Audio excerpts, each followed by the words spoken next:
I didn't flinch when she said it. We were all gathered in the living room, still dressed in black, surrounded by half-empty casserole dishes and untouched sympathy cards. My mother had only been gone for 5 days. Her scent still lingered on the blankets in the next room. But none of that mattered to my sister. Emily stood holding her wine glass like it was a gavel, her voice cracking with perfectly timed grief. "I just think it's disgusting," she said, looking straight at me. "Mom isn't even in the ground a full week, and already my sister has claimed everything. The house, the savings, the jewelry, like some sort of vulture." A few people gasped. Others looked at their feet. No one said anything. She went on, voice rising. "Mom trusted both of us. But now it's like she never even had 2 daughters. Just one greedy opportunist." Everyone turned to me.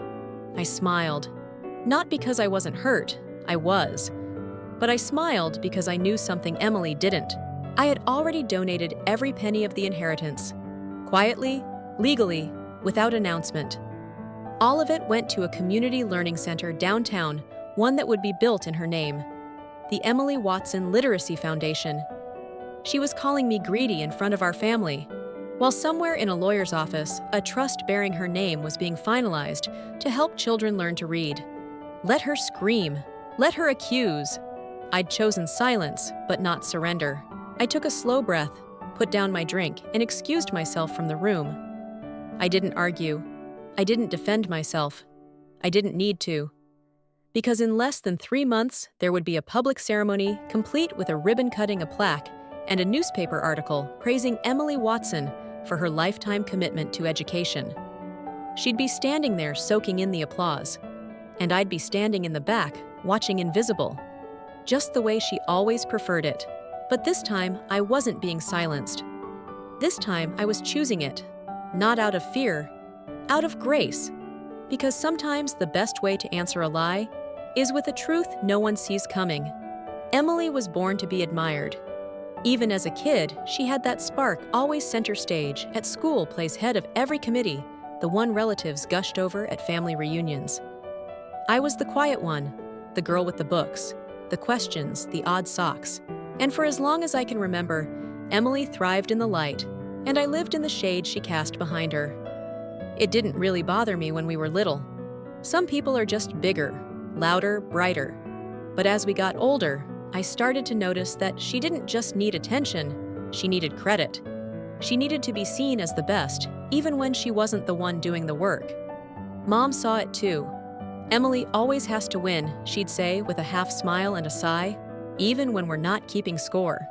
Still, Mom loved her. We both did. And despite our differences, we never really fought. Emily would breeze into town for holidays, flash her perfect teeth, bring expensive wine and charm everyone in the room. I'd be the one setting the table, warming the casserole, tucking blankets under Mom's legs. Unseen, but always there. When Mom was diagnosed with congestive heart failure, it was me who drove her to appointments, learned how to manage her meds, figured out her insurance. Emily sent flowers. Once she offered to fly Mom out to her place in California, but Mom declined.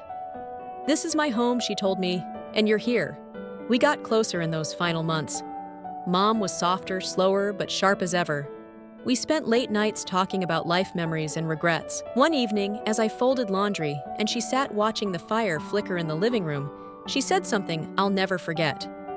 "You know, if this were a movie, people would assume I left everything to Emily," she said. I looked up, confused. "What do you mean?" She smiled. "She's the golden girl, the one with the nice house and the polished life. But you're the one who's been here.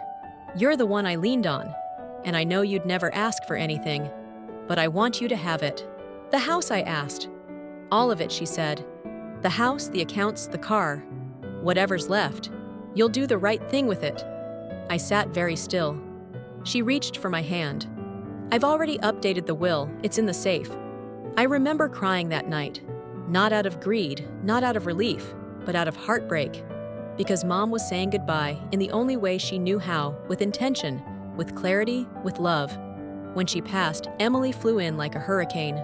She took over the funeral arrangements, selected the floral wreaths, picked the hymns. She gave a beautiful speech. And then, not 2 days later, She asked me about the estate. I told her the truth. "That's impossible," she said flatly. "Mom would have told me." "She did," I said. "She updated the will months ago. It's signed and filed. Everything was done properly." Emily looked at me like I'd slapped her. The next week, she started making calls, telling aunts and cousins that I had manipulated Mom, pressured her to change the will, twisted things to take everything. She even hinted to some that I'd done it behind Mom's back. She was sick, she told our cousin Jessica. She wasn't thinking clearly. And you know my sister. She's always had a way of making people believe she's the victim. I heard all of it secondhand, of course. No one said it to my face. But the invitations stopped coming. The messages got colder. And one relative had the audacity to post a quote online about greedy children who circle like vultures after the will is read. A quote Emily liked. At first, I was angry, furious. I typed out message after message, ready to defend myself to tell the truth. But then I thought about Mom. She never wanted us to fight. She wanted peace. And so I opened a new browser tab and searched how to start a charitable trust. It wasn't a spur-of-the-moment decision. It was a promise, one I'd made to myself quietly when Mom passed. I didn't need the money. I'd lived simply all my life, and I intended to keep it that way. But I knew who did need it. Our city's literacy program had been underfunded for years. Public libraries were closing. Kids didn't have access to basic resources. And I remembered something Emily once said. When she was 17, glowing with ambition, one day, "I'm going to build a library with my name on it." She never did. But I would. With her name on the door. Her name in the press release. Her name on the plaque in the children's reading room. Not as revenge, but as a final act of truth. Because nothing makes people question their own story, like seeing it rewritten with kindness. By spring, the whispers had turned into full-blown rumors. She pushed Mom to change the will. She was probably keeping Mom isolated. She always resented Emily. This was her chance to finally get even. I heard it all. Not directly. Of course, people rarely confront you when they think you've done something awful. They just pull away. Stop answering your texts. Cross the room when you walk in. Send flowers instead of showing up. Even our cousin Denise, who used to call every week now, just liked my Facebook posts without a word. And through it all, Emily never stopped. She posted photos of Mom with nostalgic captions, shared long, heartfelt tributes about their unbreakable bond, and even gave a podcast interview about grief where she talked about how some family members handle loss differently. She never said my name. She didn't have to. She painted herself as the heartbroken daughter and me as the opportunist. And the worst part, people believed her. Because she was the golden one.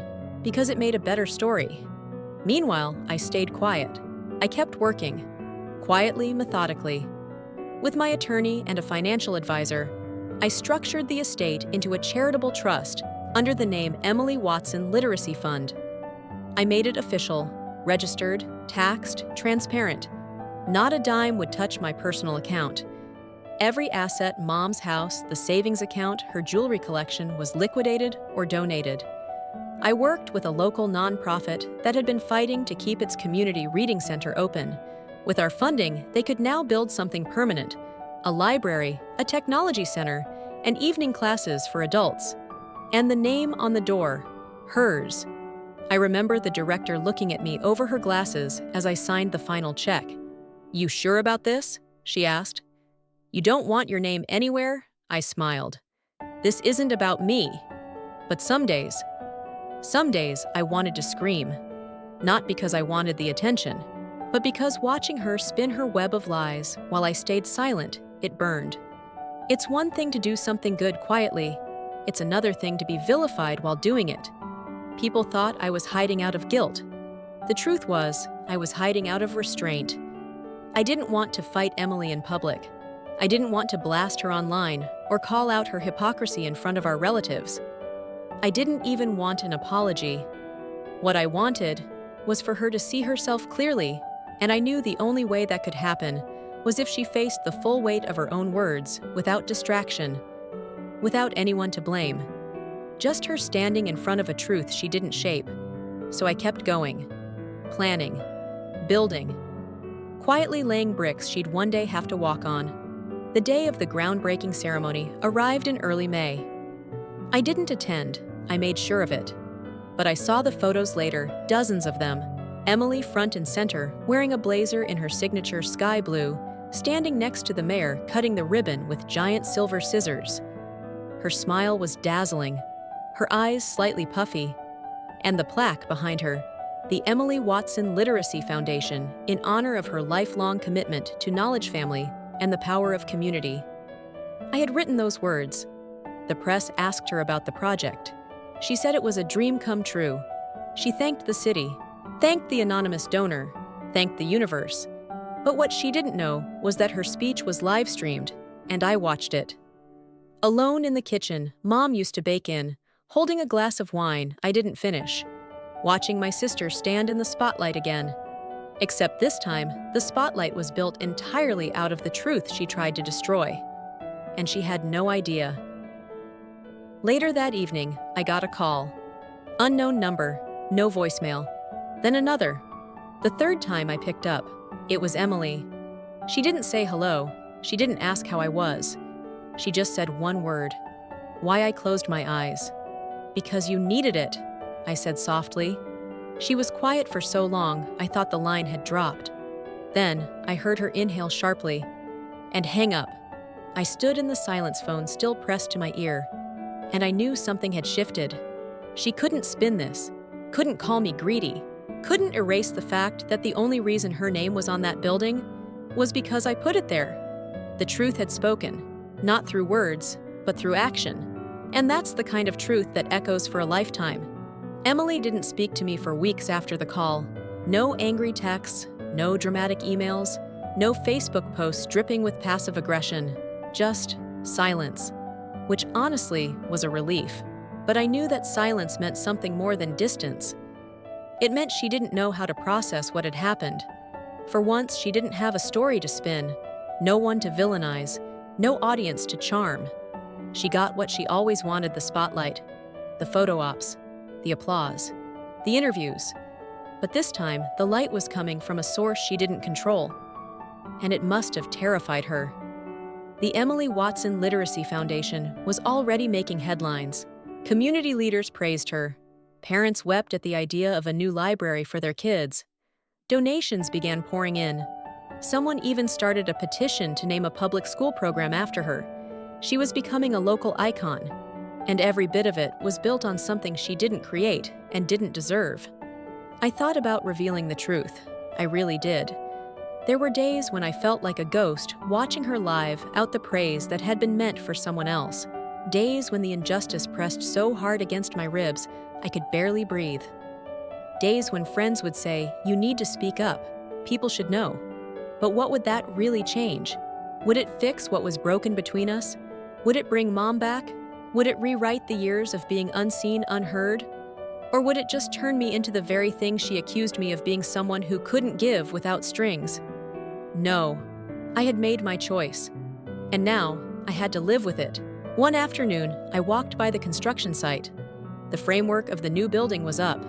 Steel beams stretched into the spring sky. A crane hovered over stacks of bricks. Everything buzzed with possibility. I kept my distance, watching from behind a row of bushes across the street. That's when I saw her. Emily stood near the entrance holding a clipboard. She wasn't dressed for cameras, no makeup, hair in a loose ponytail. She looked small, not defeated, just quiet. For the first time, I wondered what it felt like to walk through something with your name on it, knowing you didn't build it. Did she feel pride or shame? Did she wonder who made it happen? That night, I got a letter. Not a text, not a voicemail. A handwritten letter in Emily's slanted cursive, sealed in a plain white envelope. I don't know how to thank you. I don't even know if I deserve to. I spent so long trying to prove I was the center of everything, and you showed me I never had to be. That's the difference between us. You don't need credit, you just need peace. I'm sorry, that was it. No dramatic apology, no excuses. Just those 3 words, I'm sorry. I didn't cry. Instead, I felt something release. Like a string that had been pulled tight for years had finally snapped. I sat on the back porch that evening, the sun sinking behind the trees, and listened to the wind. It sounded different now, softer, less like noise and more like permission. Permission to move on. Permission to stop proving anything to anyone. I never replied to Emily's letter. Not because I didn't accept it, I did, but because the best way to honor that moment was to let it stand. To let the past rest without poking at the ashes. To let her sit with the echo of her own words. And to let myself finally exhale. For years, I thought justice meant people knowing the truth. Now, I know it sometimes means setting the truth down gently and walking away. Let her have the credit. Let her name be on the plaque. Let her be the hero in everyone's story. Because I don't need credit. I need freedom. And I finally have it. Somewhere in the city, there's a building with her name on it. The Emily Watson Literacy Foundation. There's a bronze plaque at the entrance, polished to a shine, that says she inspired it all. Inside, kids sit in reading circles, their fingers tracing words like magic. Adults take evening classes, flipping through GED workbooks. And somewhere in the back, a shelf holds the very first book our mother read to us as children, Charlotte's Web. People walk through that building thinking Emily made it happen. And maybe, in a strange way, she did. Her lies gave me the fire. Her accusations gave me the reason. And her voice, the one that tried so hard to shame me, gave me the silence I needed to act. I never told the truth to anyone but a few close friends. Not because I was afraid, but because I no longer needed to be seen. Emily was always obsessed with the spotlight, but I found peace in the shadows. And in those shadows, I built something that mattered. Not to prove her wrong, not to win, but to honor my mother. She didn't raise us to fight over money. She raised us to stand for something bigger, something lasting. And in the end, that's exactly what I did. People still whisper sometimes. There are probably still family members who believe Emily's version of the story. That's fine. I don't need them to believe me, because I believe in what I did. And somewhere in her heart, I think Emily does too. Maybe one day she'll tell the truth. Maybe she won't. Either way, I sleep just fine. I visit the library sometimes. I sit in the corner with a cup of tea, watch the kids laugh, and argue over which book to borrow next. No one knows who I am, but I know who I am, and that's enough. So now I ask you, what would you do if someone you loved told the world you were selfish when all you did was give? Would you shout the truth, or let your actions speak louder? If this story touched you, leave a comment below. And if you've ever been misunderstood, share this. Because sometimes the most powerful voice is the one that stays silent.